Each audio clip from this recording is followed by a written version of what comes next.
think we're on now. Should be on. If we should do the debate, because we want to do Tuesday night, right? Right. Kamala. They're going to do the vice presidential debate next? Mm-hmm. And we're going to have to come Tuesday up with night, baby. Yeah, we're going to have to come up with another drinking game for that one. I mean, it's going to be a shit show. I mean, hopefully it'll be a little bit more informative. No, I mean, like, sure at least here, I mean, we're talking about two, at least somewhat savvy politicians in that sense. So I don't remember Pence last time. What was Pence's? I mean, okay, all I remember was Tim Kaine kept just laying in about Trump, and then Pence was kind of doing his Ronald Reagan routine where he's like, "Oh, there you go again, Tim." Shucks, I'm just a conservative douchebag. Yeah, he is. But so I'm saying it's kind of hard to hit him with. You know what I mean? Like Kamala's whole thing is like Donald Trump is an existential threat. Like, yeah, I know. Like her shit is all like he needs to be banned from Twitter. Blah blah blah. I mean, I hope she doesn't go and do that. I mean, I would like a decent. I would like a decent kind of exchange, I guess. But I mean, who's to say? I mean, this whole thing's such a fucking mess. Yeah, I mean, going off of what people were saying about it, though, I mean, it seems like Biden got the better of it. So, what can we do about that? I mean, I felt like you did, but I guess the reactions, I don't know. Maybe it's a thing that people are just kind of tired of, having the president be that big of a douche.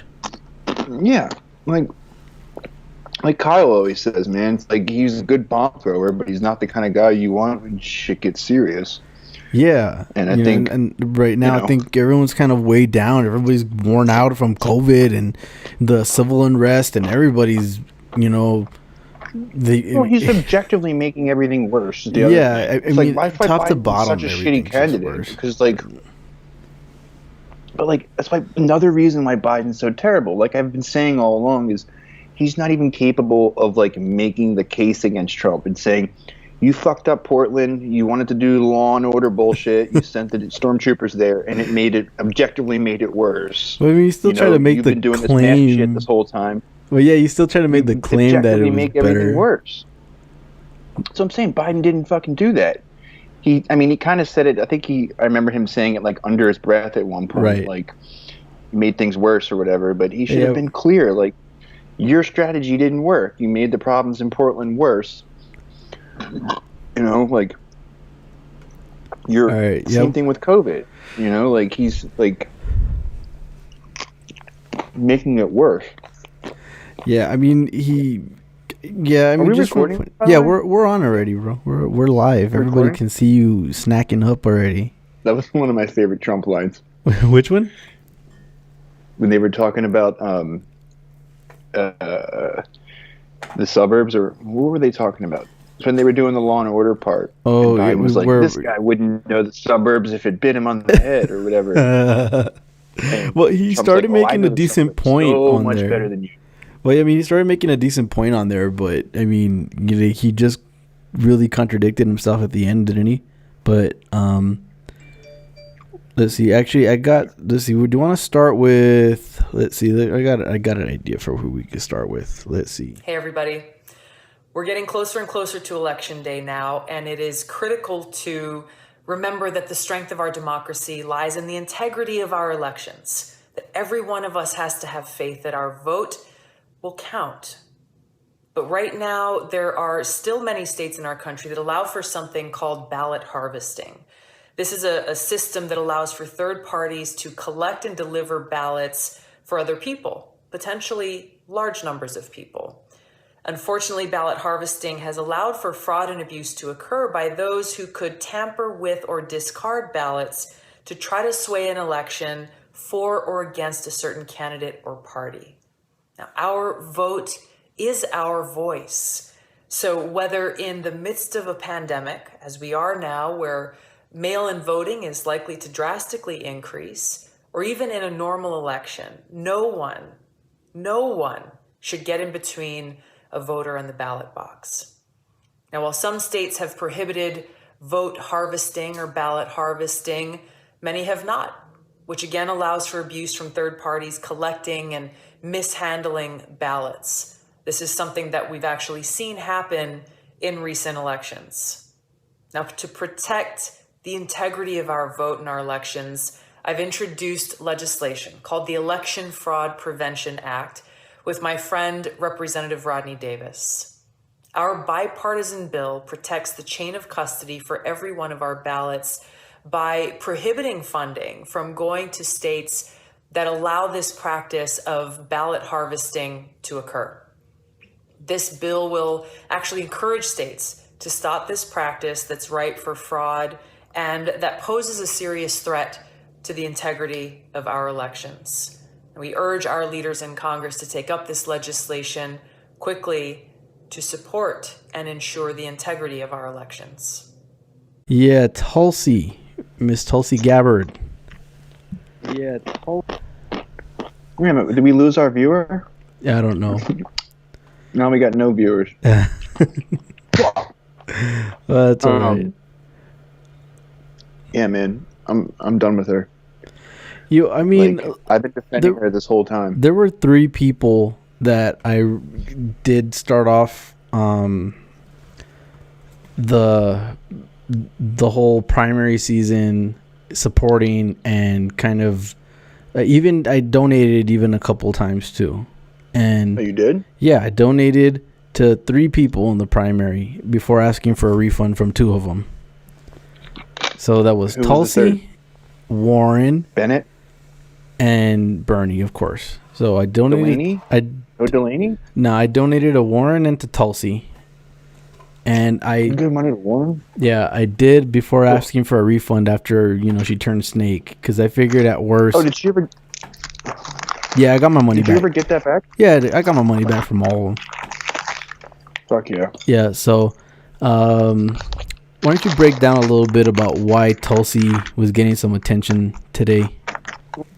Well, I mean, she did that PragerU video, which I don't really care if it was live or not, but I seriously doubt. Well, just to clarify on it, without her permission. Yeah, that's what you were saying that they took a clip from her on her Twitter that I got bookmarked here, so we might as well just go ahead and play it out here because she quotes Project Veritas in the tweet anyway, and then that was taken by PragerU. Giving them any credibility at all is just beyond the pale. They are explicitly misinformation. You can't, they're not a legitimate source. You can't give them any credibility. So she's already fucked. But yeah, go on. Yeah, so I mean, she had that tweet out. There was this. What a fucking joke. Man. Well, I mean, it's a thing getting pushed a lot in right-wing circles where the idea basically is that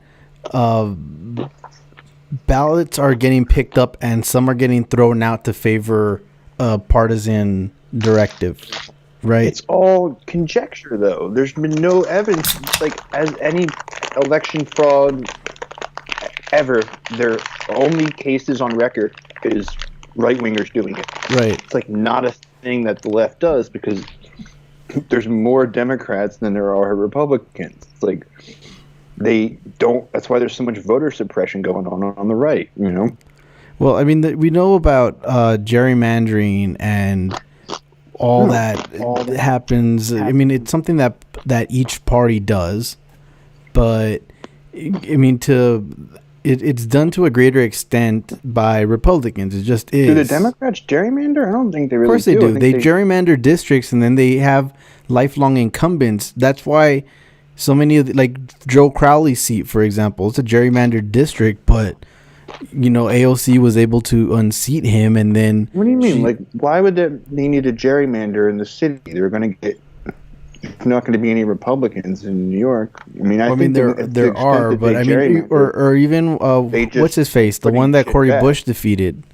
That's another gerrymandered district for the Democrats, but that's why it's gonna be a easy cakewalk for Cori Bush to go in against whatever Republican she runs against. The big fight, what we've seen so many times, is in the primary. And the reason for that is because, a lot of these longtime, especially the top echelon Democrats, are in gerrymandered districts as well.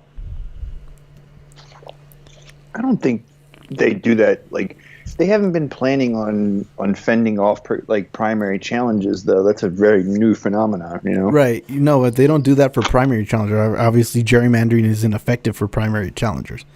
It's sort of just backfiring on them that they've done it, because now a primary challenger basically gets to cakewalk after beating an incumbent, which is great for us, because now some of these more progressive members of Congress are gonna have pretty secured seats until they do some district realignments. Like, there's a lot of talk about them phasing out AOC's district. Yeah, they would love that, huh? Yeah, I mean, they could try, but I mean, she's getting so much popularity, she'll just run in another district and be able to unseat somebody else. So have at it. If I was her, I would just be like, "Oh, you gerrymander my district, and I'll take Schumer's seat." Right. Right. All right. So back to what we were talking about. We got distracted. Yeah. So with Tulsi and PragerU. So you had told me earlier a little bit of a good description of what was going on with PragerU and why this whole thing is so problematic.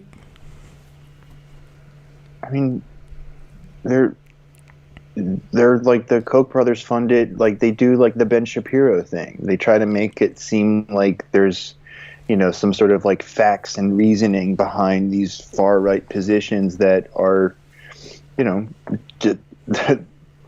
do videos like, is America racist? Or, like, was Jesus white and shit like that? Just insane topics, and they try to make it seem like it's a rational take to have this completely made up bullshit perspective, and it's it's what they do. It's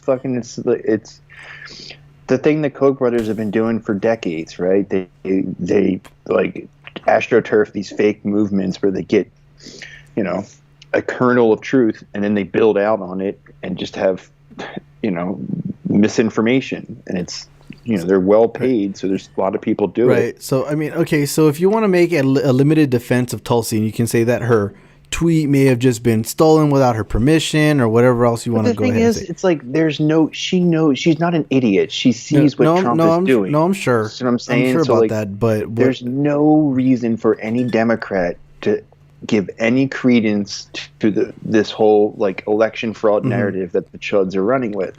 There's absolutely nothing. If she thought it was a serious issue, she would bring it up after the election. And she introduced this piece of legislation with the Republican, right? So the Fair Elections Something Act, right, that we're just seeing right now that she talks about in the video. 20, yeah.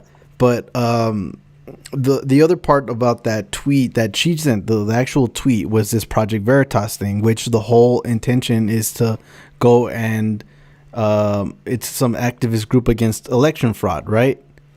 So in and of itself is problematic, because like you were saying, Project Veritas is they're not a specifically election fraud group. They they're a specific misinformation group. They go and try to do like exclusive, like they pretend to be investigative journalists, but what they are is misinformation. So, like, remember during the primary, they had that thing about the Bernie guy who they had some field organizer, and they tried to claim it was he was unveiling like the Bernie's plans to put the chuds in the gulags or whatever, and that was like, Project Veritas. Yeah, that's the one who broke the story. Right. So then you would say, even without that whole PragerU aspect of it, that just the Project Veritas tie-in that she's associating herself with is problematic in itself, right? Yes. Yeah. See, and then on top, there's like multiple layers of cringe, like even cringe. It's like, well, I mean, people, the way she was attacking Omar too is like bigoted almost. You know, it's yeah. You see, and there was that whole thing they were talking about too about these attacks on Ilhan Omar. And Tulsi. He has a history of Islamophobia too. Yeah, and that obviously the people brought up the ties to Modi in India and a few other things. This whole thing about she really did make an effort to distance herself from the squad, even though they're supposedly all for Medicare for all, right? They signed on to the House version of the bill, which I thought was a more aggressive version of Medicare for all because it's a 2-year implementation. But it coming into the primary, and one of the reasons I supported her was because of her anti-war stance, and she did seem like one of the more progressive candidates going into it. But by the end of it was like it was just another candidate that did a heel turn, and thinking back, you had some people that were calling, not just the libs, but I don't really buy the lib line about the whole Russian plant crap. No, of course not. But you had someone like Anna Kasparian come out and go on the whole anti-Tulsi rant. Anna fucking hates her. Yeah, I know. She's hated her. But I mean, I've been defending her this whole time, which is why I'm pissed off about it. Like, we did that episode, our first episode was like half of it was about fucking Tulsi. That's why. I just think don't know what her deal is. Like, yeah, I don't know either. But she had gotten a lot of crap for going on Fox News and kind of aligning herself for in the right wing camp, and I really didn't buy a lot of it. But I think this that's going around is something worthy of criticism, and it's even more than that. It's more. It's just extremely problematic. I find it, but I forgot I wasn't wearing my lucky bandit mask. Yeah, I've been defending her. Like, everything she did before, it was like kind of fucked up. Like, but it was nothing that was like indefensible. Yeah, it was just like weird. I thought she was just like a weirdo, right? I thought she just came from Hawaii and she had that weird cult upbringing. And yeah, and the strangest thing about it is she's not even going for re-election anymore. So she's completely out. Grift planned. Yeah, that's the other thing. It's like I just didn't know what her angle was. Right. I thought. Do you buy her anti-war stance now, or do you think that's in question? No, I think she's anti-war like Trump is. She's anti she would mass troop deployments, but she's totally for the drone wars. She's totally for special forces and shit. Right. We have now, like, she's status quo. Like, maybe she wouldn't be for like CIA coups and stuff, but she would just try to do like what Trump does. Like, Trump gets to pretend that he's anti-war because he doesn't do like big deployments of troops. He just does special forces, and he yo-yos the troop levels, and he it's mostly drones and limited engagements. So he gets to pretend he's anti-war because he didn't fucking start a new war, but he's continued it, if not escalated. Most accounts seems like he's escalated our involvement in these foreign countries. Yeah, he has, and really one of those things that really was a draw to him, I think, in 2016 was that whole anti-war stance that he had. It's another reason why he should have owned calling the troops suckers. Like, I don't know. He's just running a fucking dumbass campaign, which the more I think about it, like, the more it looks like he's trying to, like, he's not even trying to win anymore. He's just trying to steal it. He's truly trying. He's making a point of calling into question, everything about this election, while simultaneously putting out all that bravado and everything. Like, oh yeah, he's a shoo-in to win this one. So he's coming at it from both angles. So I. But anyway, he's gonna do like a going to try and do exactly what they did in 2000. He's going to try to like get the race close enough by intimidating and trying to, disqualify ballots and get it close enough so that it can be challenged in any of these state courts. You can challenge it. So I mean, you're already thinking he's not going to accept the results if he loses.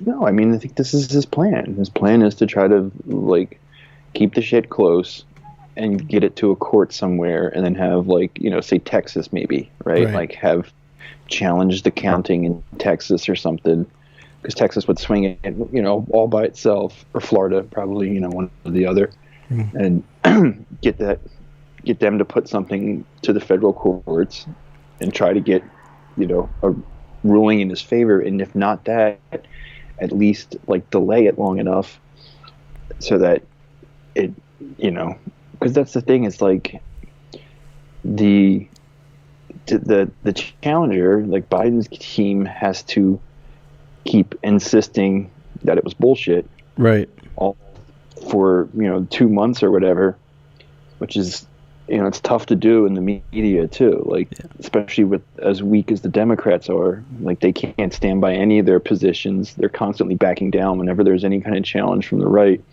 so they're going to have to keep that up for 2 months while he's claiming every day, I won. Sleepy Joe, he lost. He didn't win. I won. Those ballots were all fake.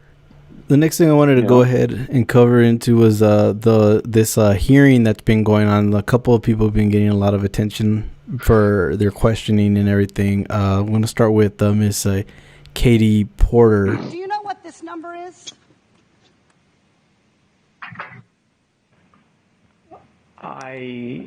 Does it ring any bells? I think you're referring to my compensation in some way. Yeah, well, in some way. This was your compensation in 2017 for being CEO of Celgene, and that's a lot of money. It's 200 times the average American's income and 360 times what the average senior gets on Social Security. Now, of that 13 million, about 2.1 million came from your company hitting yearly earning targets. And more than half of the bonus formula was based on those targets. Any increase in the price of Revlimid would also increase your bonus by increasing earnings. Isn't that right, Mr. Ellis?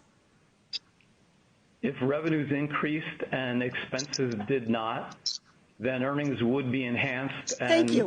Mr. Ellis, in fact, the Oversight Committee found that if you hadn't increased the price of Revlimid, you wouldn't have gotten your bonus.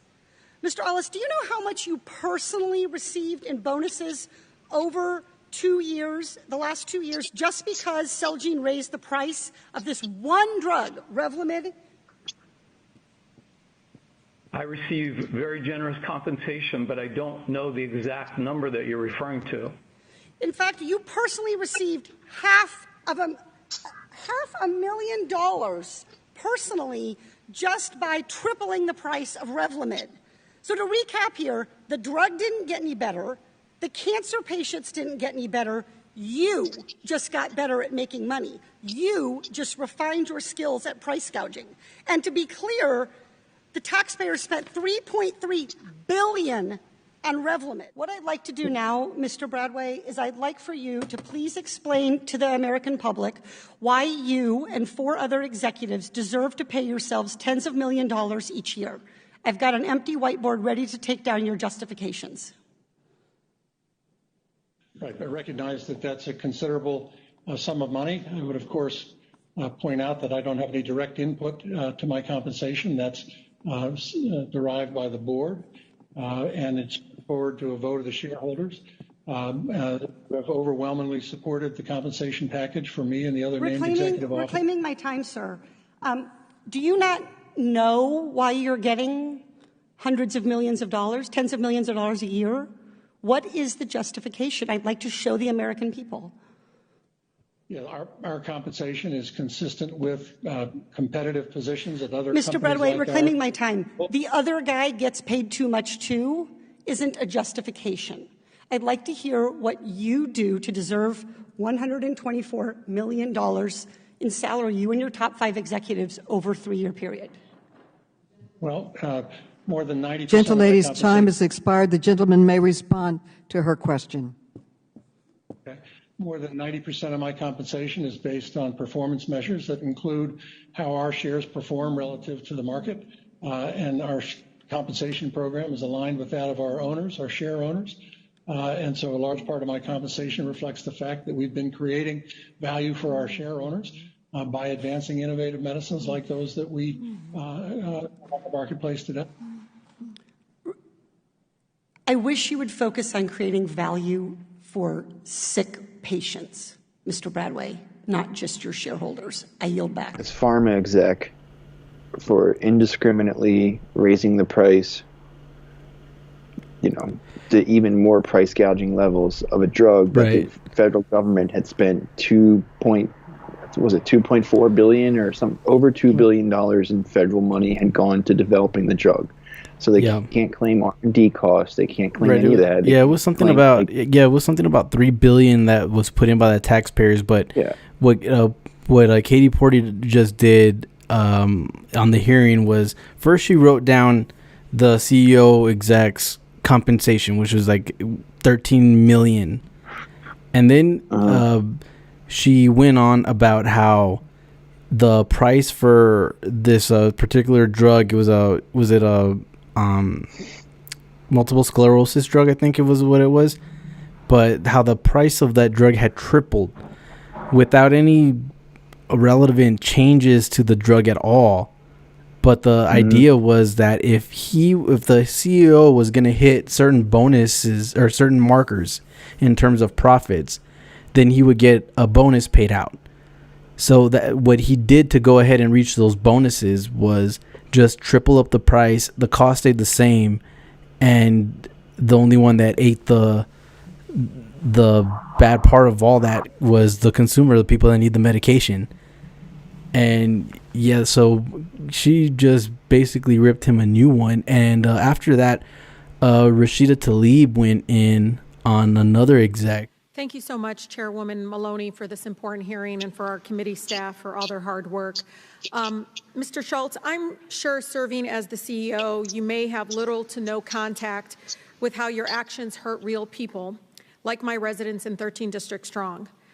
Your actions have consequences, as you have heard from many of my colleagues. It has hurt people like Miss Lisa McRipley, who lives with MS in my district. Lisa pays $6,000 per month for her MS medication and about an additional $1,000 just to treat her symptoms of pain, fatigue, and balance. Now, Mr. Schultz, I know $7,000 per month may not seem like a much to you as the CEO of Teva Pharmaceuticals, but Lisa doesn't have $7,000 of disposable income per month. The vast majority of Americans don't. I understand that Copaxone, the drug used for MS, was first introduced on the market in 1997, and the wholesale acquisition at that time was only $8,000 annually. Today, it is $70,000. So, Mr. Schultz, yes or no, do you believe it is reasonable for Lisa in my district and others like her to pay nearly $70,000 a year to access Copaxone? No, I would not think that would be reasonable at all. But thank you. I just asked for a yes or no. It's not reasonable, so let's talk about other items that your company does. So I also know that the drug companies frequently mislead the public by claiming charitable programs help ensure that patients who need medications can get them. But those programs do not cover everyone, and they are not reliable for patients, and they actually drive up the cost for many of my residents. In fact, I actually asked Lisa, who is on Social Security, if she was able to access such charitable relief, and she had no luck. Documents obtained by this committee, Mr. Schultz, suggest that these programs actually serve drug companies' own financial interest. Mr. Schultz, does your company donate to third-party independent charities which covers Medicare beneficiaries' out-of-pocket costs for Copaxone? We do contribute to charities that have the purpose to secure access. Great. So, Mr. Schultz, yes or no, would you consider donations to these foundations to be financial investments? No, I would not. I would consider it to be help. Well, let me tell you why you're misleading us right now. Internal documents provided to the committee show that Teva company did view these programs as financial investments, even described them that way.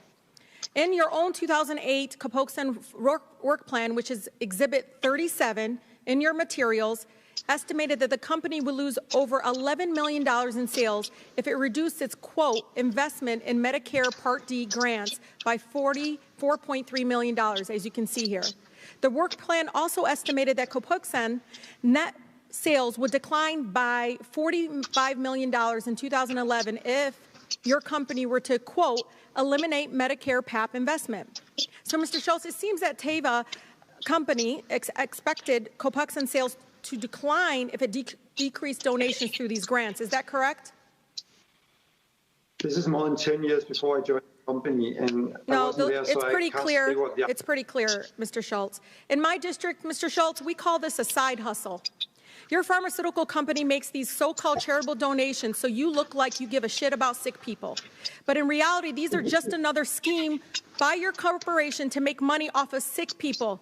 Mr. Schultz, Lisa needs her medication to live. She's not part of a hustle and should not be one. Let's turn to Teva's program to cover the copays of Copaxone patients with commercial insurance. Again, this is how you're misleading the public. According to Teva's own internal analysis, the company spent $54.6 million on commercial copay program in 2014. But in return, you all got $257 million back. That's 371% profit, Mr. Schultz. Mr. Schultz, these are companies' own estimates. This is your own documents. And they suggest that what you and other corporate executives claim to be charitable type programs are actually profit-motivated efforts to retain patients and generate sales. I want to close off with Lisa's words, and this is so important because rarely do we put a human face behind so much of the actions by these corporations. Lisa said, quote, "We need this medication to have a decent life. There is no cure right now to MS. So we need this because we want to continue to contribute to society. We want to make an impact." So, Mr. Schultz, you need to go back and actually stop misleading the public and making sure that these drugs, again, have people's quality of life at jeopardy, their right to live at jeopardy. I ask all of you and for my colleagues to please pay attention to many of these documents again submitted to the record. Thank you so much. I yield. Oh, wait a minute. He does have it. Trump and Melania both have COVID. Oh, are you serious? Mm-hmm. Oh, whoa a minute. Sorry, Rashida. We're going to have to go and talk about that. Damn, he actually has it. I wonder if he actually does, though. Could be a scam. Well, that was going to be one of our latest stories about Hope Hicks coming down with it, right? But since you did mention it. I mean, I thought all along he was taking one of those, those vaccines. And I keep having to mention, I sound like a crank when I talk about it. But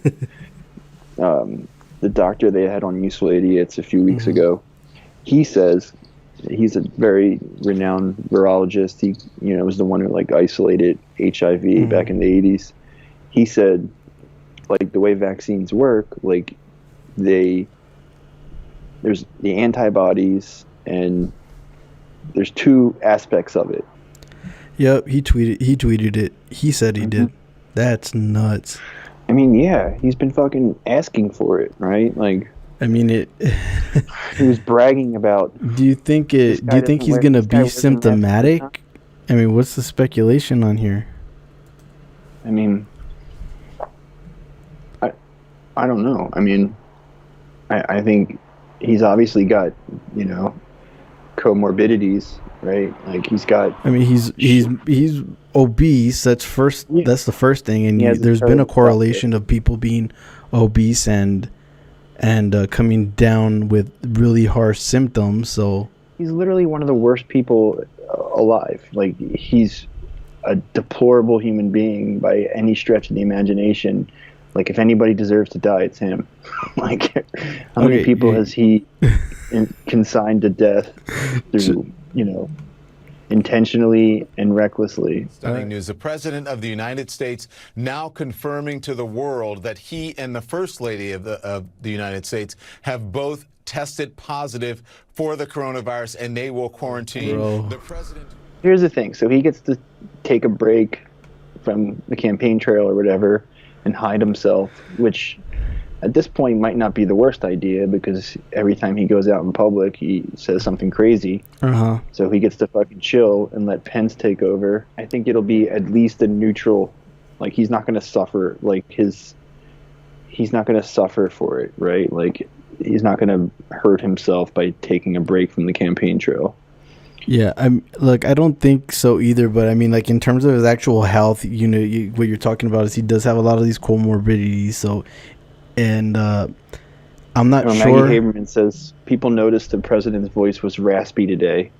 So he's already sick. Yeah.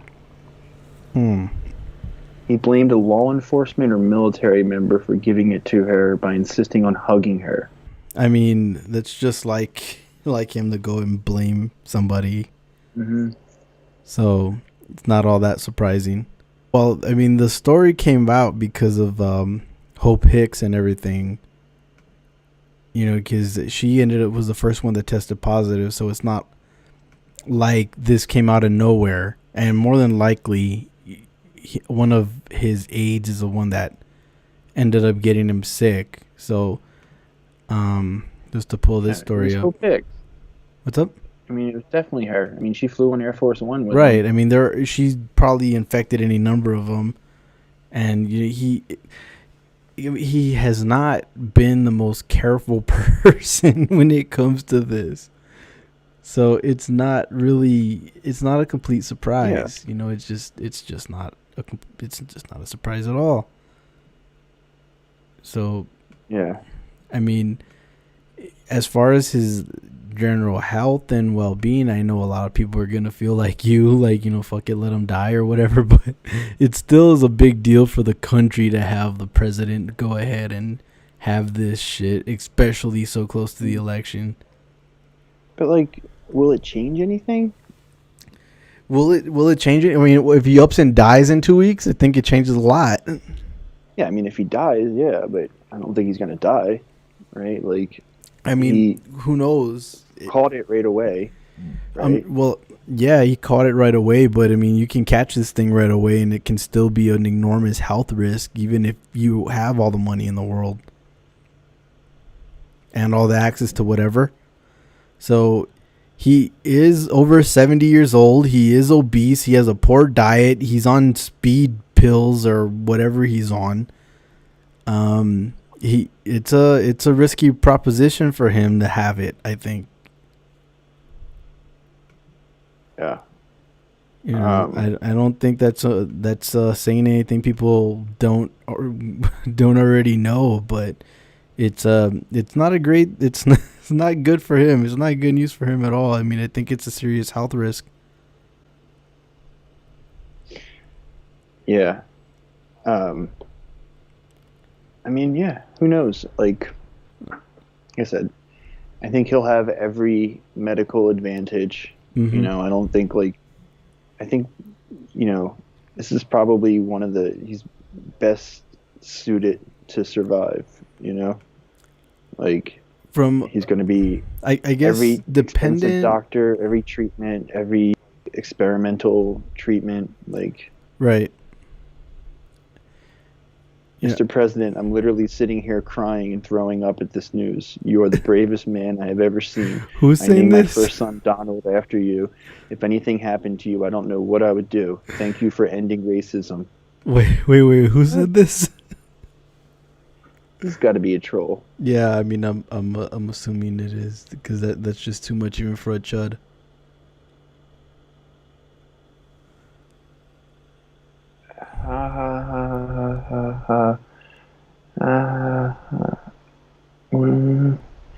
I'm looking at his page to see if he's got anything that gives it away. Yeah, I don't know if anything does really.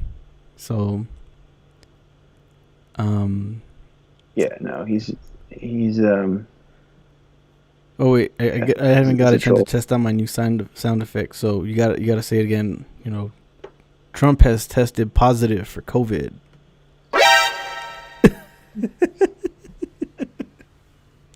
I got all these sound effects I can roll through, but I know you can't hear them because you know the way this software works. But everyone watching the live stream got that. Well, that kind of went ahead and injected itself in the middle of all our stories. I got a bunch of stuff over here that I wanted to go ahead and get into. But no weapon formed against you shall prosper. You are covered and you will recover. Yeah, these are what responses to. Said COVID was a hoax. What are they responses to the tweets? Yeah. I can't help but feel this is probably a lie tactic, so there can be a recovery and then a bunch of talk about how it isn't a big deal. I mean, I guess from those responses, are you getting like there's some kind of partisan? Because look, let's be real. A lot of MAGA people don't even really believe in COVID, right? Like they don't believe it's a thing. So I mean, I don't know how they're taking it, and then libs, I don't know how they're taking it. I don't think it's a ploy. I don't think it's if it is a ploy, it's not a very good one. Well, I think he's just trying shit, you know. What, to say that he recovered from COVID, like if it's no big deal? Yeah. That, or just to get like sympathy or whatever. I mean, I guess what could, if he comes off of a deathbed like a week before the election and he returns triumphantly, do you think that's going to give him a boost to win? I mean, I doubt it. I doubt he wants to be sidelined, but he definitely needs to be isolated and everything, because if he and Melania are both positive, I mean, that's going to do all kinds of things. I mean, who knows? And it's just, I mean, we're a month out, man. We're a month out. That's some crazy shit to happen right now.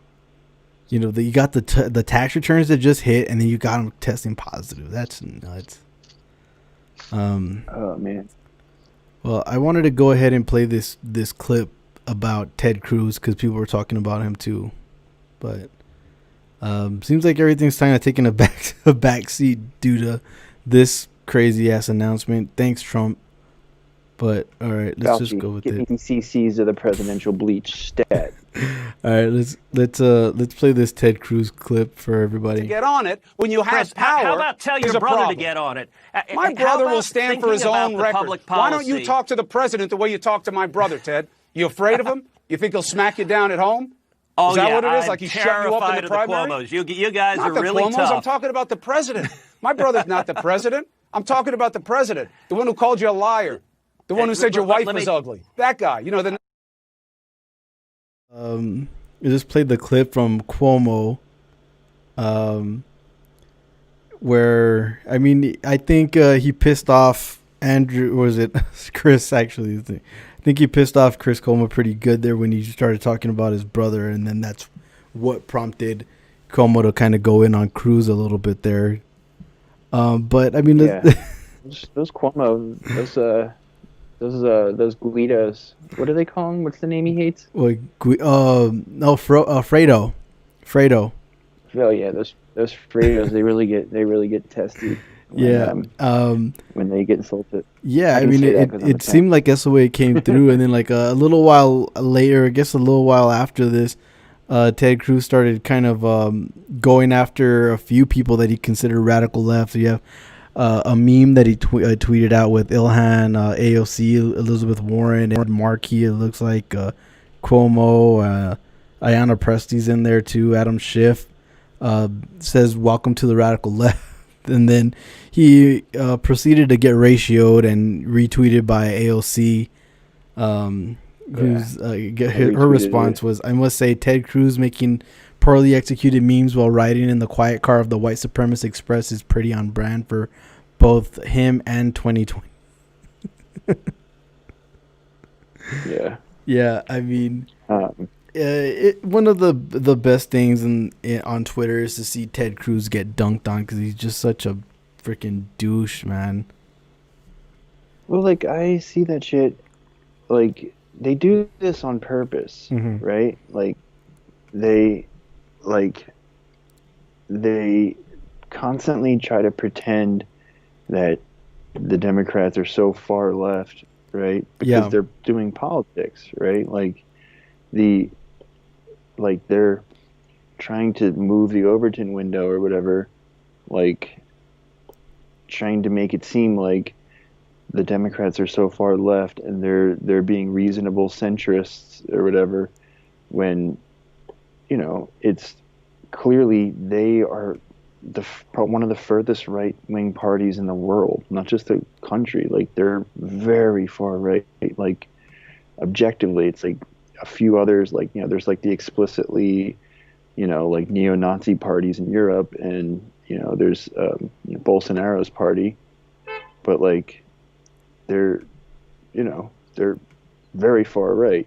So yeah, and I mean, them doing this is them trying to be like, you know,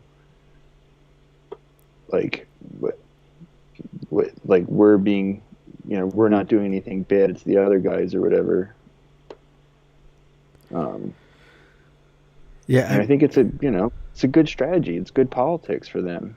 For them to just pretend everybody's like some cookie cutter far left extremist.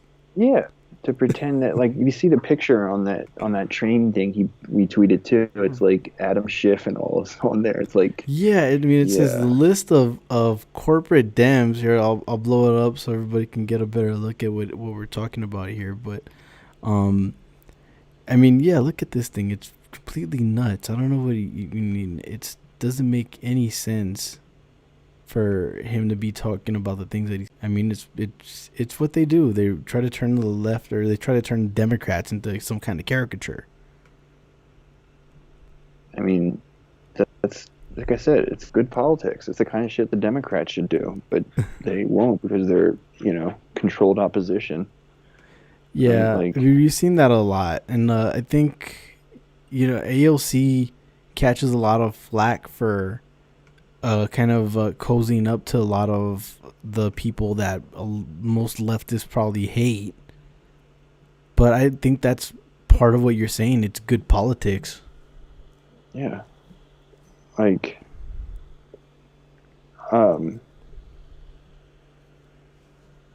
electorally, this is Carl Bejer. I don't know how you say his name. Bejer.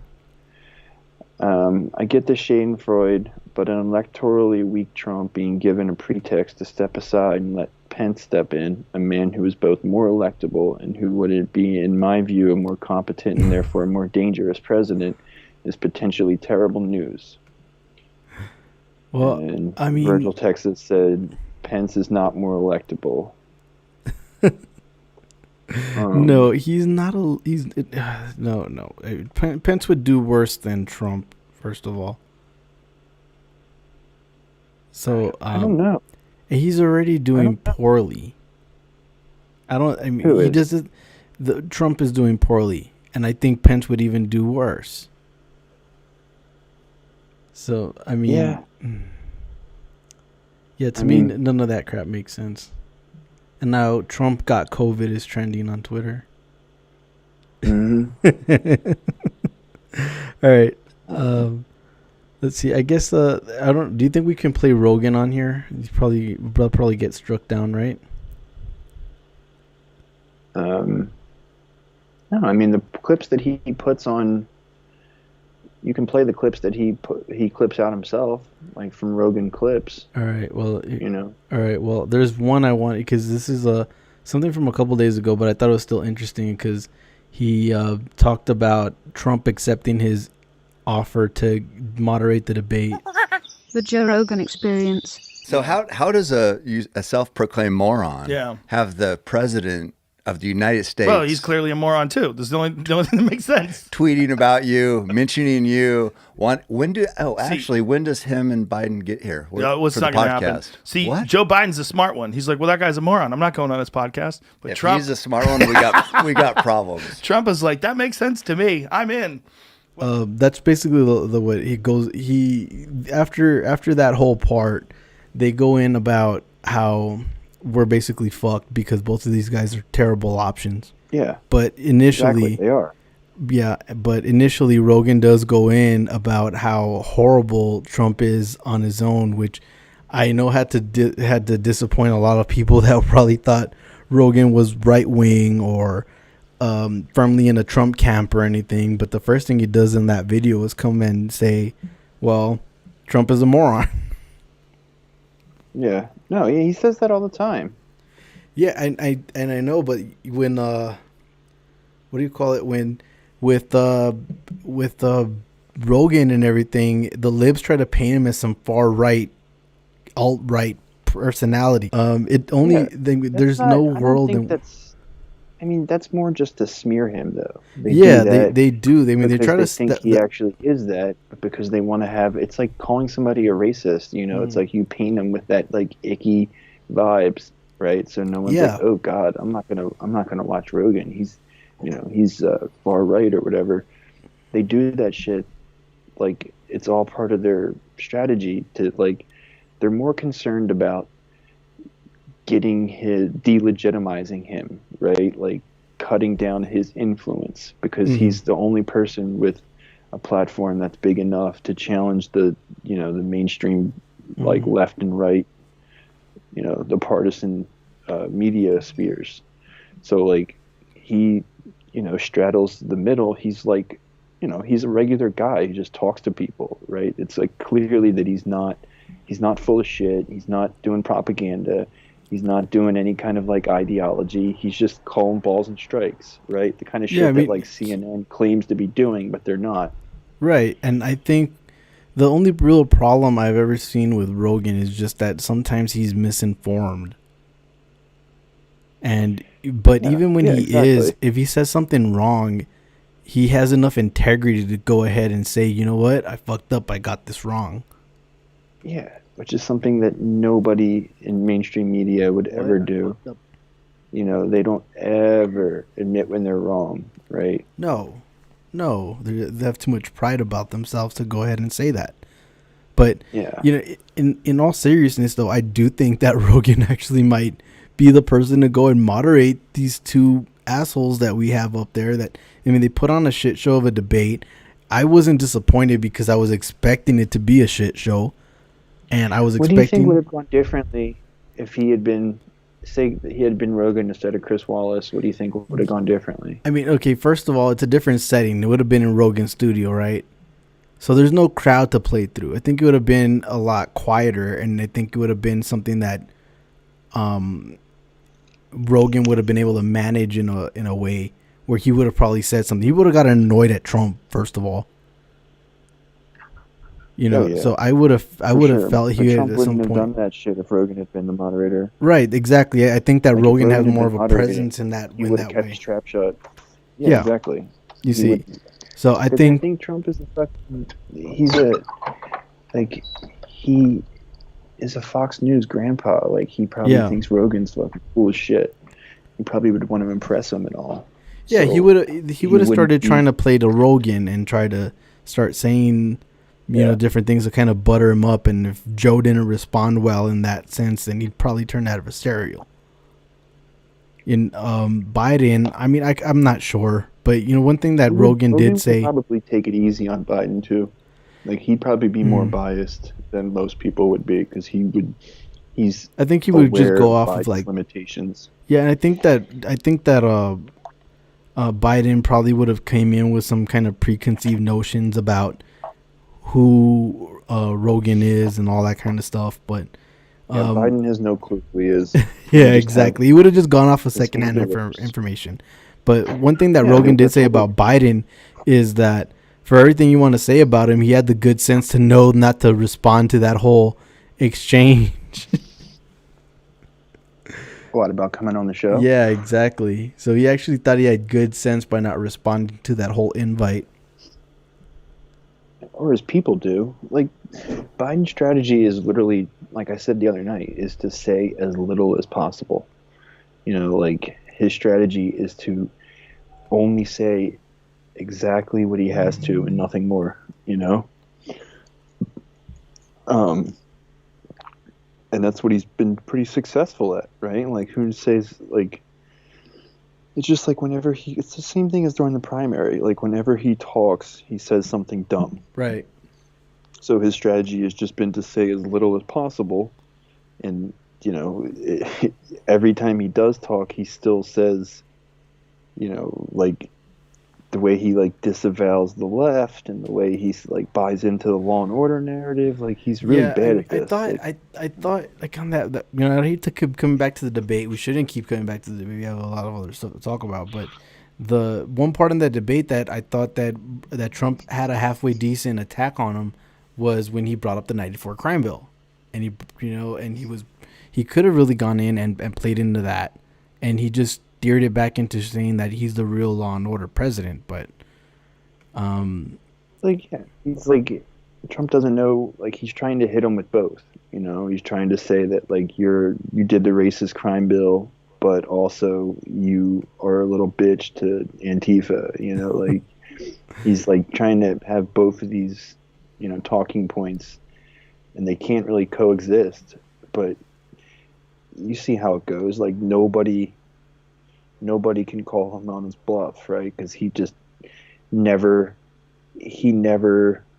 like backs down, never apologizes, never does anything to admit that he ever did anything.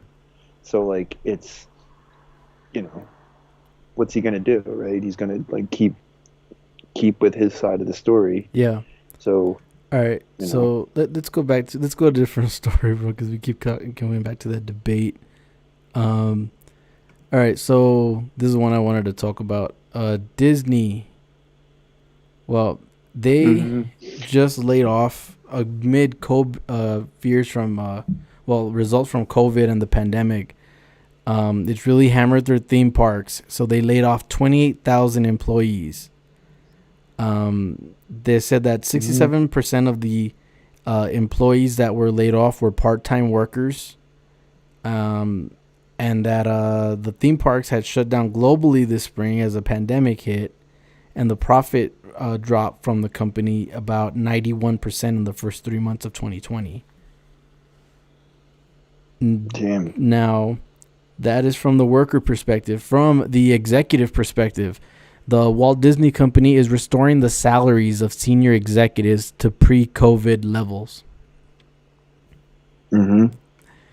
So while they're laying off 28,000 employees, they're going ahead and restoring the salaries of all the major executives for the company. Yep. What did you expect? Well, I mean, like, I think a lot of people, you know, it's Disney. Disney has a certain kind of PR image, I guess, right? Yeah. And when it comes to social issues, they have a pretty good history, especially in when it comes to LGBT awareness and rights. They've had like their gay pride weeks and all that kind of stuff. And really, when it came down to it, and it was about getting the executives paid more, they weren't willing to go ahead and keep. I mean, how many employees could have been saved from being laid off if they would have just kept their executives at some kind of reasonable level? You know, like that's what a decent person would do. They would say, "Oh, that's shit." You can more than that. I mean, that's what a decent company would do if it had any kind of sense of morality beyond the bottom line. Yeah, you don't. It's like these companies are all going mask off now, which is alarming. Right? Yes. Like, it's like the fact that they don't think they have to care means that they're accepting there's a bipartisan, you know, consensus for corporate rule. You know, like they understand that the corporations run the country now, especially Disney. Like, you know, they kind of have they have the country by the balls, right? Or the monopolies, right? The too big to fail. There's more to it than just like the stock market effect. It's also like the political effect. Like they have, you know, like half of Hollywood movies are from Disney now, right? Yeah. They employ all those people. They can certainly, like, you know, like they talk about like a wealth tax, like capital strike, you know, like Disney's one of the few companies that actually could pull that off, right? They're one of the big companies. They're big enough that they can throw their weight around in such a lot way of people that they could leave America and totally fuck over several different industries, which is another reason why you have anti-monopoly laws that keep shit like that from happening. Right. So Disney had made a lot of major moves this past year. I mean, they bought 20th Century Fox. I think they were gonna buy Sony. Were able to buy so many companies that they got most of their Marvel properties back. They bought Lucasfilm. They own ESPN. They own ABC. Yeah, they own everything. The mouse. I mean, if people really want to go ahead and get the most accurate view of what Disney really is in the business world, you got to look at South Park and how Mickey Mouse acts. If y'all had not seen that, y'all got to take a look at it. I mean, in the way they portray Mickey Mouse in that thing, he's just like the biggest dick on the show, and he knows that he has all the power in the world to go ahead and do anything that he wants, and basically he treats in the show they portray every kind of Disney character as like basically he's a pimp, and that's it, and every character is like a stable of hoes and shit. But that's really how Disney goes about it, is they swing their power around with impunity, and they know they're one of the world's largest companies. Apple, I think, it was Pixar that's associated with Apple, because that was Steve Jobs helped kick that off. So there's a close tie-in there too. So, so it's not surprising if I go ahead and if I were to tell you here that despite all the losses, the shutdowns, $2 billion in revenue loss, despite all of that, Disney World is still operating at a profit, even losing $2 billion. Just the park? Just the theme park aspect of it. That's from selling merch? I have no idea, but somehow or another they're still able to operate at a profit. Like, did you see that thing about there was that bill in the California legislature that passed to make sure that they got preference. When companies reopened, they had to do preference for people that they had laid off. So like you would come back on with all your seniority, and you would get first choice when the jobs reopened. Right. Well, the legislature passed that bill, and then fucking Newsom vetoed it. And he vetoed it at like midnight last night, like at the very last second. And people were disappointed. Like, they had already negotiated it. Like, there had been, like, the stakeholders had gone to the table and discussed it and negotiated it and how to implement it, and, which ways to do it. Because there's already cities, like Los Angeles and Santa Monica and a few other cities in Southern California already have a version of that law on the books. So they were going to do it statewide. And, Newsom was just like, oh, this will slow down the recovery or whatever, which is just such bullshit. There's no justifiable reason to veto that bill. If it passes, that's like Biden vetoing Medicare for all. It's the same kind of thing, right? Like, there's no good reason to do that. And I really hope, like I said, the goals, like one of the goals for the left to beat a black pill to lips, like we have to get them to see, because the reason why the Democrats continue to operate this way is because their base doesn't react negatively, right?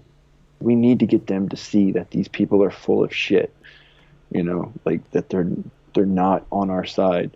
And the more, because they will get mad if, like, well-off suburban liberals, this fan group or whatever, the subset of voters that they've been working so hard to win over, when they finally have them, they will get mad if they lost them, right? If they were upset. They want to keep them happy. They don't care about the left, but they care about these suburban wine moms. Right. That's, that's who they want to campaign to. So stuff like that, when there's just no good excuse for why you would veto that bill, that's the kind of thing I think will do that.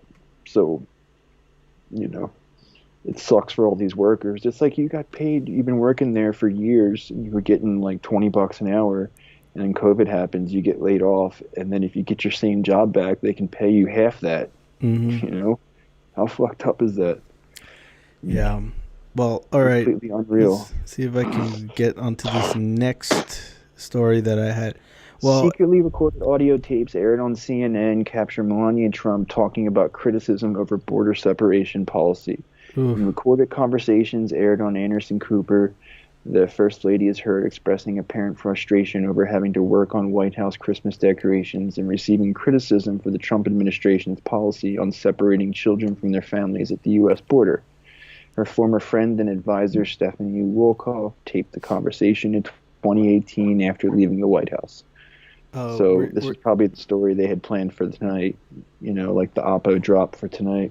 Which one? Do you have that? I just saw it was trending on Twitter. Oh, okay. Where is it? The Melania one? Yeah.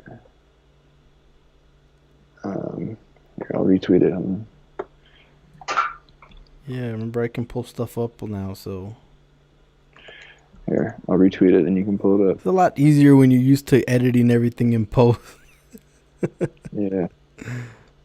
All right, so it's a scam. Shoot, not that one.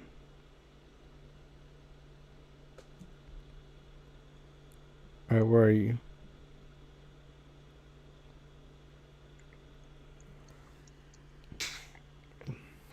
Well, I think we know now that he didn't have a vaccine. I never said he had a vaccine. I said he was taking another vaccine to act as a prophylactic.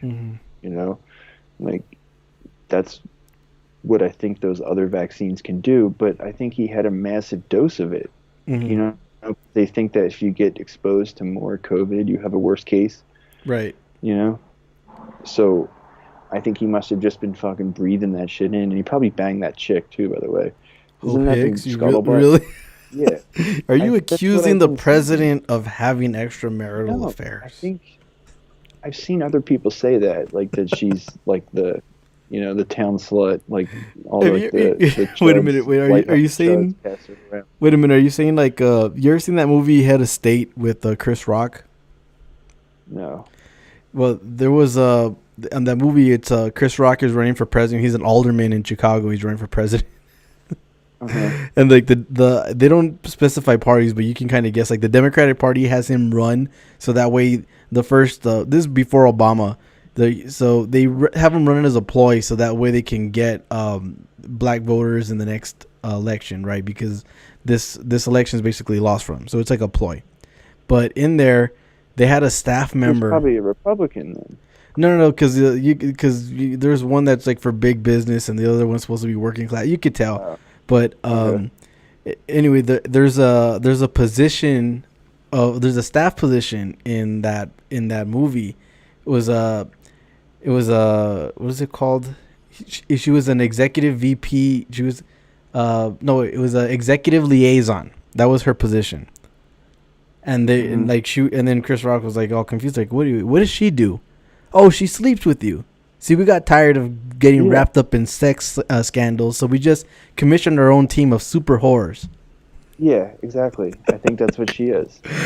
Like, I think all the homies get a piece whenever they need it for whatever reason. They're working late or, traveling. I guess she travels with them. Maybe she's just Trump's. I don't know. But I think she used to date somebody else in the White House. But yeah. Yeah, I mean, I wouldn't. You hear this clip? Yeah. Hold up, I'm pulling up that Melania secret recording. She shows up with the biggest mask you've ever seen, folks. It's the new hoax. All right, hold up. Let me get the screen up here. All right, let's go for it. I'm getting better at this, folks. I'm getting better at this. All right, so secret recorded tape show Melania Trump's frustration at criticism for family separation policy of bashing. What is it? Of her bashing of Christmas decorations. So yeah, so she was recorded in the summer of 2018 expressing her frustration at being criticized for her husband's policy. I think this is referring to the whole I really don't care, do you, right? No, that's what I'm saying. I think this was their planned Oppo drop for the night, and then something else happened. But they're basically trying to say that, like, even she knows it's inhumane or whatever. Yeah, I mean, the story, because the liberals love gossiping. Yeah, I mean, this is exactly what it is—a gossip story. I mean, this is what she's recorded as saying. They say I'm complicit. They say I'm the same like him. I support him. I don't say enough. I don't do enough where I am. Yeah. Trump's tweet announcing he has 500 million likes already, almost 500 million retweets. Oh, this is actually pretty good though. Like she goes on, I work my ass off on Christmas stuff. You know, who gives a fuck about Christmas stuff and decorations? But I need to do it, right? She continued, okay, then I do it. I say that I'm working on Christmas and planning for Christmas. And I say, oh, what about the children that are separated? Give me a fucking break. Were they saying anything when Obama did that? I cannot go. I was trying to get that kid reunited with the mom. I didn't have a chance. Needs to go through process and through the law. Wow. Yeah, I mean, so what did she say again? Say that again. The last part where she says, "Give me a fucking break." Where were they saying that? And were they saying anything when Obama did that? I cannot go. I was trying to get the kid reunited with the mom. I didn't have a chance. Needs to go through the process and through the law. Whoa. So never mind. So she is complicit. I mean, she says that she's not, and she says that she's not like him, but then she says something like that. She says a lot of moms and kids, they are taught how to do it. They go over and they say, "Oh, we will be killed by a gang member. We will be. You know, it's so dangerous." Yeah. So mimicking a dramatic voice. Man, shit. she is so callous. I mean, wow. That is nuts. Like they say.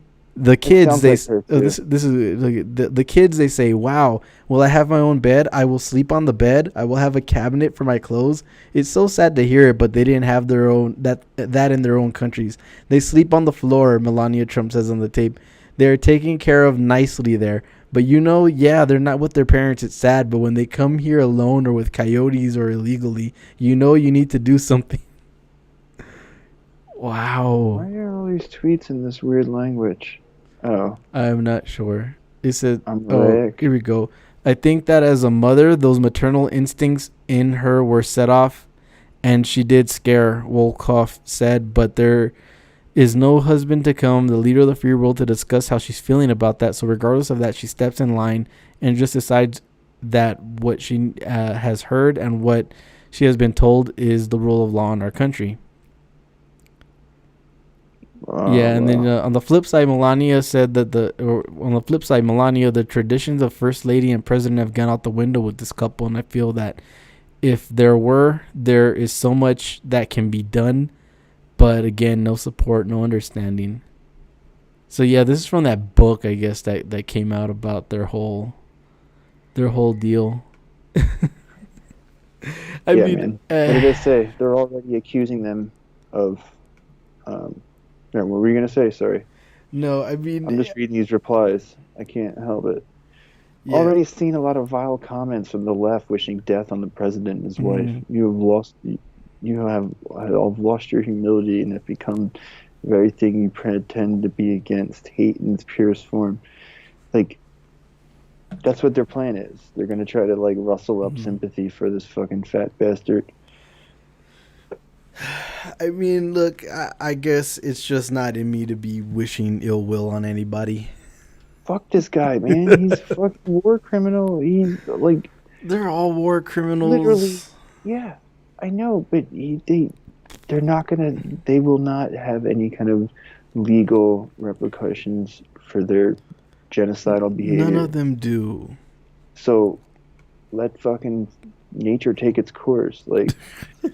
This motherfucker, like, if anybody deserves it, it's God. Him. Really, though. We're like, really not this callous about death usually, folks, if you don't watch our show. He deserves it. God. He admits to, like, how many people, like, he should be charged with mass murder for the fucking COVID stuff. Like, you know, obviously that won't happen, but, like, we lived in a just society, he would be on trial and hung. Like... That right, let's go just that. Not even getting to the fucking border, not even getting to the ice camps. He's fucking euthanizing people. Like, so, in case you needed to know who the edgy one of the two of us is, I don't think this is an edgy take, though. I think this is like a normie take. All right, let's go. Let's go to this next story that I got. One of the worst criminals our world has ever known. All right, let's go to the next story we got here, bro. So we know that Trump is trailing in the election as it is, right? And he's actually not polling too. I mean, he's polling neck and neck with Biden in Texas, of all places.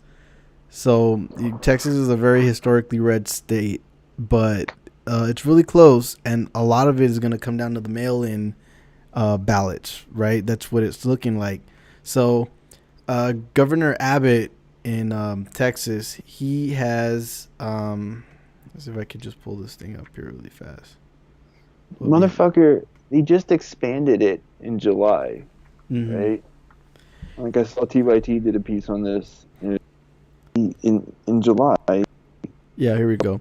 Texas drastically limits ballot drop-off sites before election. So, Governor Abbott issued a proclamation Thursday that will reduce the number of mail-in ballot drop-off sites in the state to 1 per county. Which is fucked up with some of those big-ass counties out by you. Yeah, like if y'all don't even really know about how large these counties are in Texas, they're freaking huge. They're larger than most of the country's counties, and they serve a lot of people.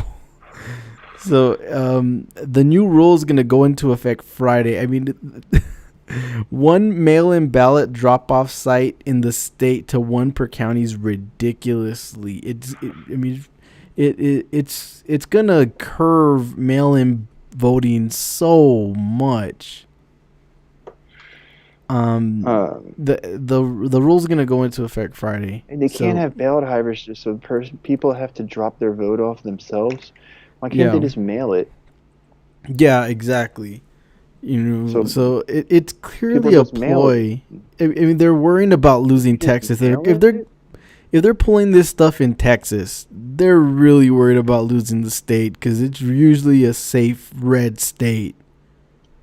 I wonder if you're allowed to go to their front door and get them to put their ballot in the mailbox, if that counts as ballot harvesting. Yeah, it says, as we work to preserve Texans' ability to vote during the COVID-19 pandemic, we must take extra care to strengthen ballot security protocols throughout the state. These enhanced security protocols will ensure greater transparency and will stop attempts at illegal voting.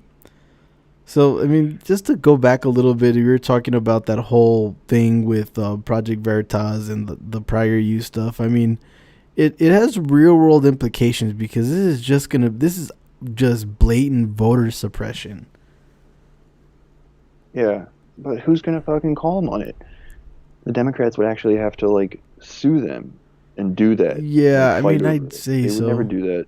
That's what I'm saying. I mean, there's no accountability for anything. Well, the response from the Texas Democratic Party chair was that, let's see, it says, he called the decision a failed attempt to change voting rules at the last minute.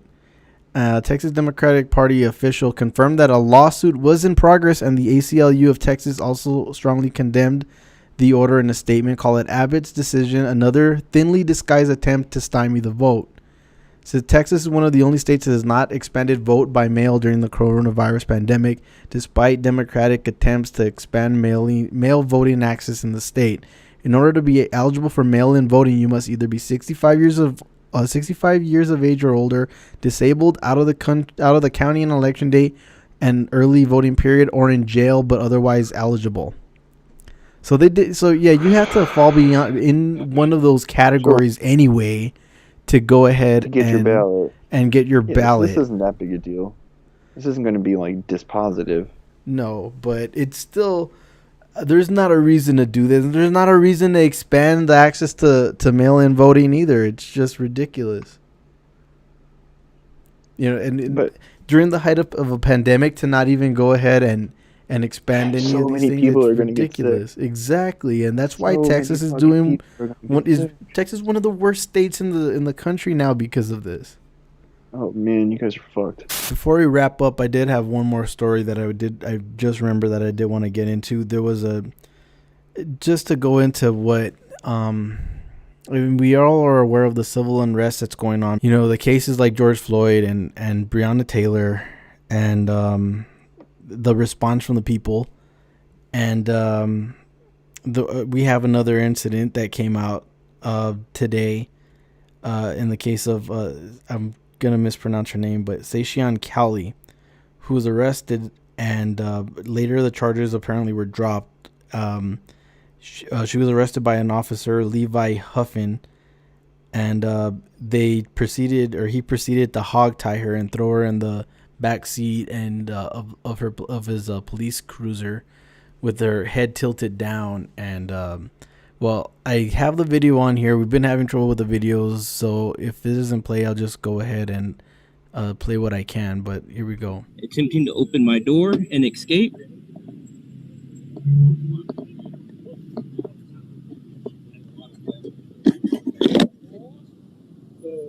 Attempting the other door to try to escape. You're trying to escape. So that's another charge. Yank her out. Right on the ground.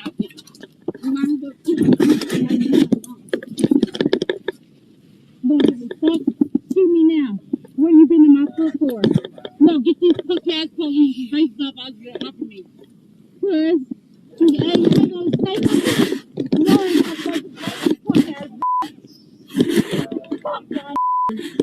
on your fuck, I might as well kill you, cook ass police. Tell nephew, say I shouldn't do that wrong now. Rape her, young woman. Get out the window. You're racist as hell. Ready? 1, 2, 3.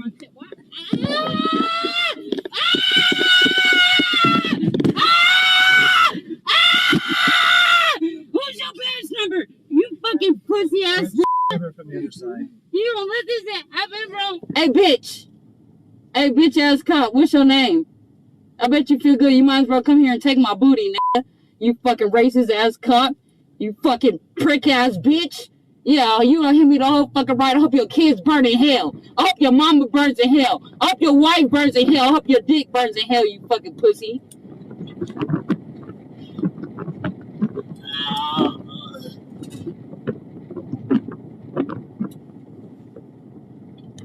Hey, my head is about to break, bro. Hey, my neck is about to break, bro. Can you lift me up? Hey, officer. I can't breathe. I can't breathe. Please help me, please. Please help me, please. This is some slavery shit. I'm sorry. I'm so sorry, God. I'm so sorry, God, for being blessed. Please, officer, don't let me die back here. Please don't let me die back here, officer. Please, officer. I'm a good person. I really am.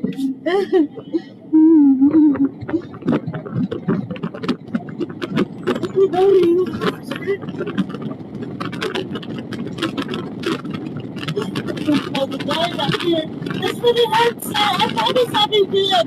I promise I'll be good. Please, it hurts so bad. It hurts so bad. It hurts so bad. It feels so good. Please help me out. Please help me out. I'm sorry. I didn't mean to disrespect you. Please help me out. Please, officer. Officer, please. I beg you, please, to lift me up. Please, can you lift me up? Please, officer. Officer, please. Please lift me up. Please, officer. It hurts so bad. It hurts so bad.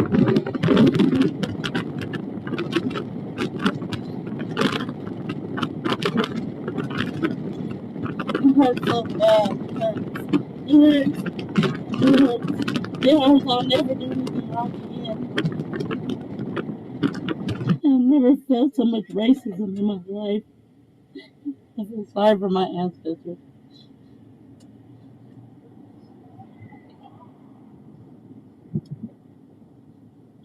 Are we there?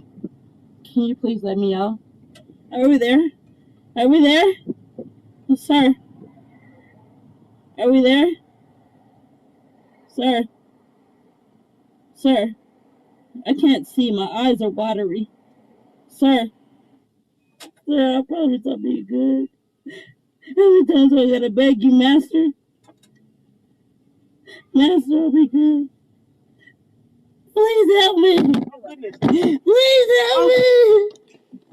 Honey, why are you head down like that? Okay. Help me, please. Okay. I think we're please. Help me.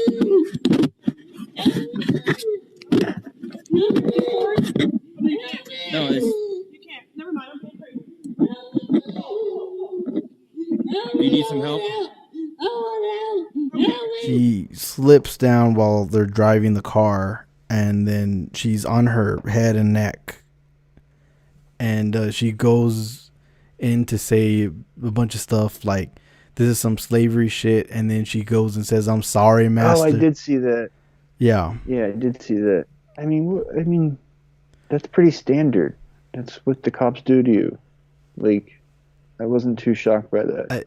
I was, You know? I think I've been treated much worse than that myself, you know? And yeah, I'm a but white cis male. I think the part that really got me was like where she's saying the stuff that she was saying, like, I'm sorry, master, like that just, It sounded like she was mocking George Floyd, to tell you the truth.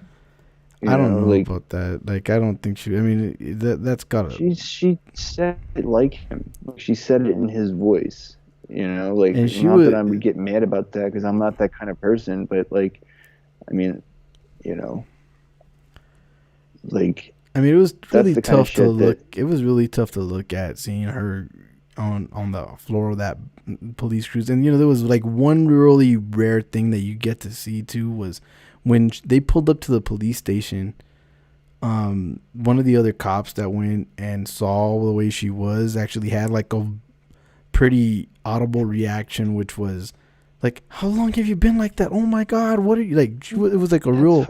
That's what cops do. That's good cop, bad cop. I mean, I don't know She's about the that. That good just seemed cop. like a real genuine That's moment what of they do. shock. Like, You know, like dude. I'm not That's giving nothing. The cops, they beat the shit out of these people in the station. Like, the cops rough you up at the police station in front of plain view, in front of everybody. Like, that's the kind of shit they see every day. Like, seeing a lady that's like stuck in the seat like that is really, you know me. I fucking hate cops more than anybody. Mhm. And I'm just saying, like, this is not shocking to me for cops at all. This is not like. Yeah, I mean, to me it was shocking because of the way she was talking, and like I mean, it was just really tough to hear her going and being like, "I promise I'll be good," and all that other kind. Like, oh my God, like. It's all pretty standard, man. It's the kind of shit you say when you get arrested. Like, Yeah, I mean, I haven't heard another one like that where you have this lady crying out, like calling the cop master. Like, damn, I didn't really know what to even do with that. But I mean, maybe that's me. But stuff like that, hearing that, have you ever been arrested before? No. Oh man, I've been arrested like a bunch. Like, they pretty much treat you worse than that every single time, like, for no reason. Like, hog tie you and throw you upside down. Yeah, they fucking tase you. I've been tased. Like, they do it just because they can. Like, they do whatever they can get away with. They do whatever kind of violence they can do without getting in trouble for. They do. Mm-hmm. Like, that's who they are. They're sickos, man. Like, I thought the video, when you showed it to me, it was going to be like they left her like that for like 12 hours or whatever, you know? Like, she was actually got off pretty lightly, you know? Like, they didn't beat her up. Like, they didn't, you know, leave her in the car for, you know, hours. It's all shit that's like standard practice, man. Like, they're vile, man. Like, well, I it's mean, just when you're around sickos like that, they reinforce each other. Look, if that's standard practice, that's pretty vile, bro. Like, It not for is, nothing, man. no. Like, and you know, like, not really wanting like to make light of what happened to her either. You know, because it's pretty it bad to sucks. look at. Yeah. And No, it's I'm pretty, not and saying it's it's really like- tough to hear. You know, No, I'm on not like saying some it's real not shit. fucked up. what I'm saying is that, like, it's, you know, on the low end of their fucked upness, you know. I don't know. I if that's on the low end, bro. I mean, the only thing I can say about it is at least she walked away breathing.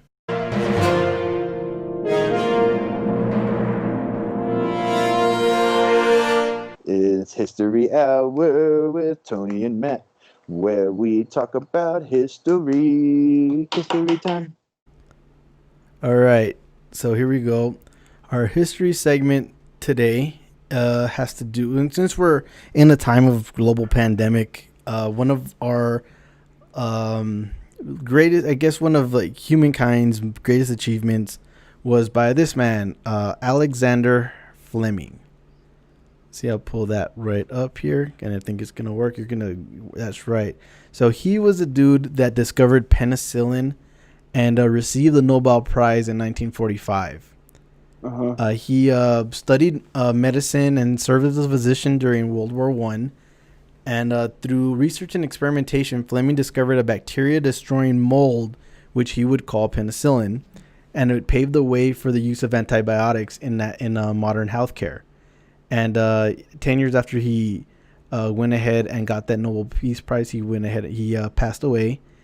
And but I mean, penicillin, that's one of the major cornerstones of medicine, is having these antibacterial treatments that served as a big help to a lot of people.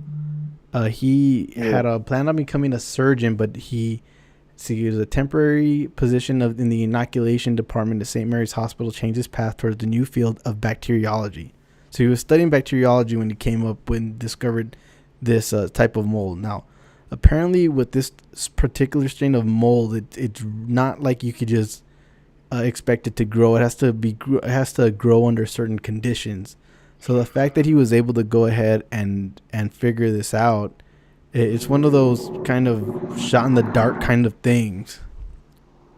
So it's and I remember learning about this a little bit when I was in high school. Yeah, me too. So what happened here was in November of 1921, Fleming had a cold, and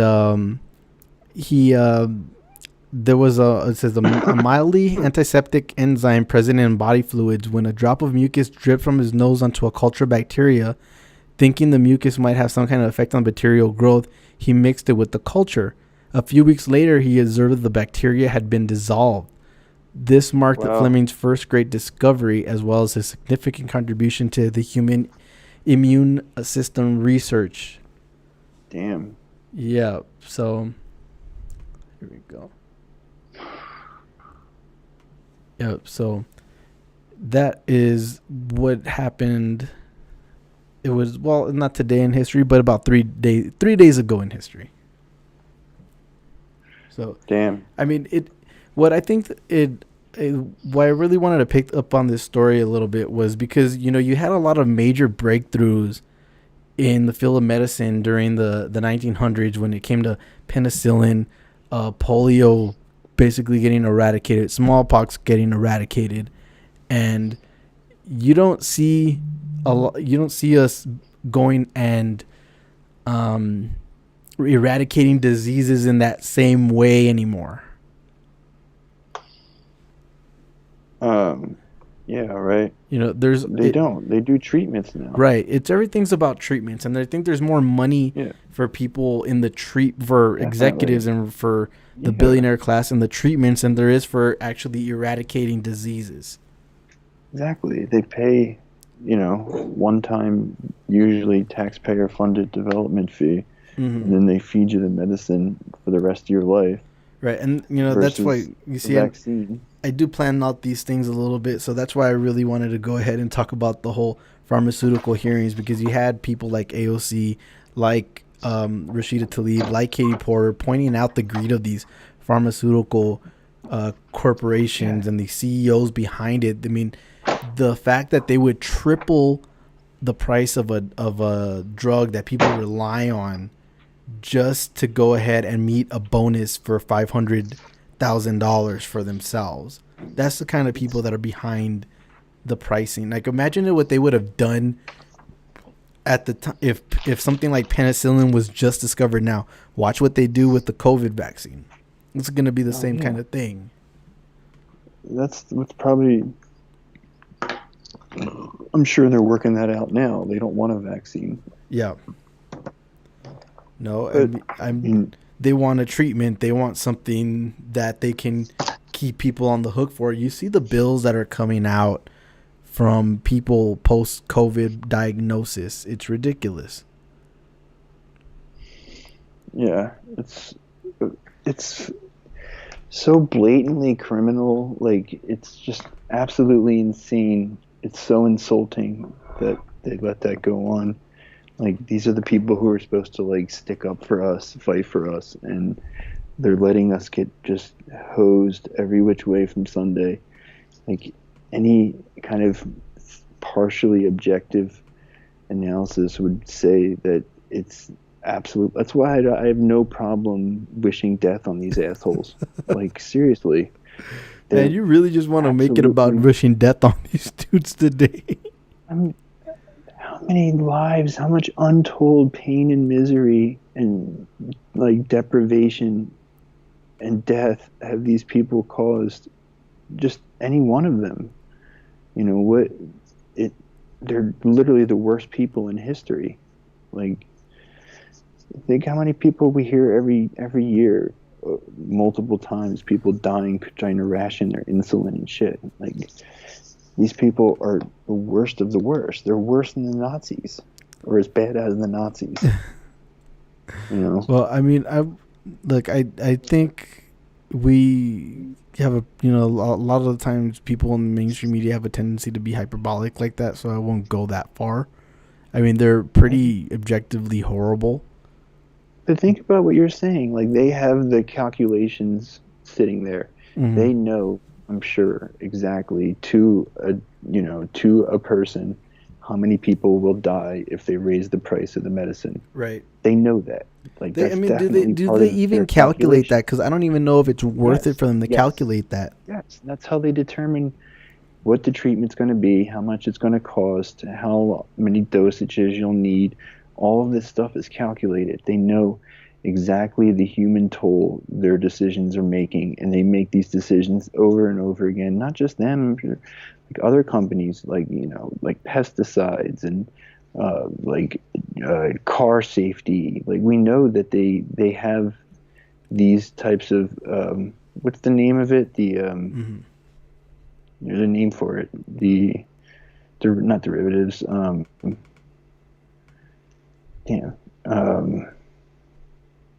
Remember, like in Fight Club? Whatever. Fuck it. Whatever.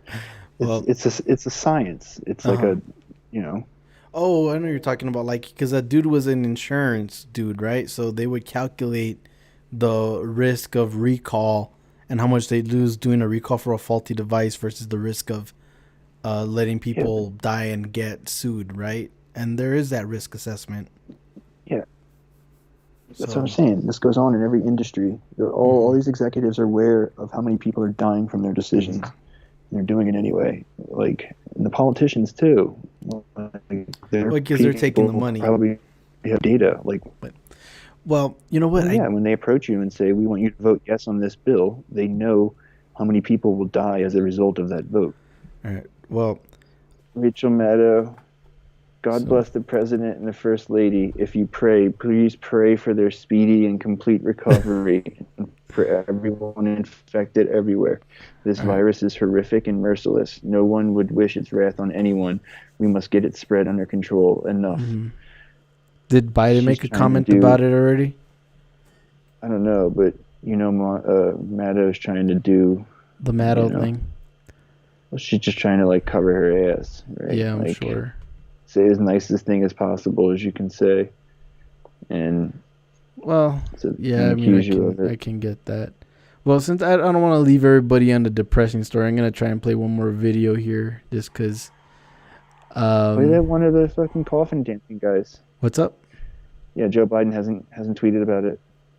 last tweet he did 6 hours ago, Donald Trump will do everything he can to distract from the fact that because of his failed COVID-19 response, over 200,000 Americans have died, 26 million are on unemployment, 1 in 6 small businesses risk permanent closure. We can't let them. All right, well, let me go ahead and play this thing, and then we could just end the show up on this one. So let's see if this clip plays. But I just thought it was really funny. It's titled, "How Democrats Think They Can Reform the Police."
Yeah, I thought that was a pretty good one to go ahead and juxtapose next to that story. But I think that's about where we're going to go ahead and call the live stream off. But anybody that did go ahead and stop by, or anybody gets to watch this later, I'm going to thank y'all for deciding to stop in with us. Somebody watching now. I wonder if that's me. It might be you, bro. I guess that is me. Yeah. So, yeah, but we're gonna try to get the kinks worked out of this live stream system. It seems like things work a little bit better when I download the videos beforehand. I do want to go ahead and be able to play those kinds of things for you guys. It's fun. We should do this a lot. But we should do this every night. We should do like a nightly news show. Yeah, we'll have to try to figure out how to work on a set schedule and all that kind of stuff. But yeah, we should do like 11 p.m. Eastern every night. Or 11:30 Eastern. Yeah, do like a late night show, like Conan or something. Well, I want just, like, the big part of it is just trying to get the clips together beforehand, because the streaming stuff, I guess, with the processor and everything on the computer just doesn't work as well. I mean, you can try to run it. Maybe you want to run it from your end. Maybe that'll work. But at any rate, just thanks for bearing with us, and we'll see you all next time then.